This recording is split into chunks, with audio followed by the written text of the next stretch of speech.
I had this friend. He has a friend in LA, and he brokers private jets. And he's been talking about this for the last 6 months. Like, you got to come down, you got to meet this guy.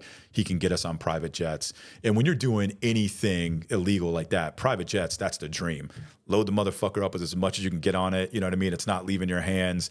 If you know how to load it up in a hangar, you know what I mean? Flying to the right places. Like, they're not there waiting for you, et cetera, et cetera. But it's a very, very tricky game when you start playing with private jets. You better know what the fuck you're doing. So that's why I never got into it.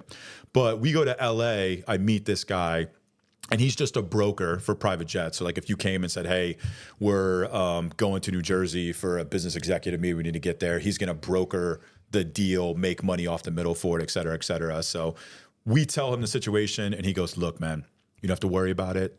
I'm going to tell them what the story is, why you want the private jet, et cetera, et cetera. I'll fly up from LA. I'll meet you in Oakland.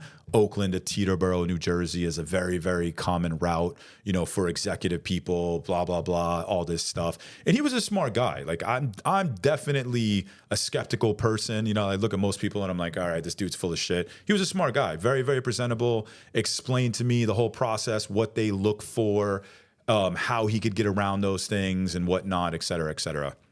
So I said, all right, cool. Let's book the jet. You know, well, first load was 109 pounds.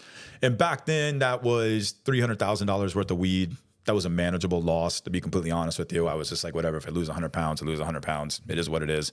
And then in California, 100 pounds is hold out your wrist, you know, slap on the wrist. Right. So I'm looking at it like, well, fuck, you know, if this works, if this guy really says it is what it is, and it's great. And if it doesn't work, I'm going to get put on probation, you know what I mean, and lose $300,000. It literally at that point didn't matter.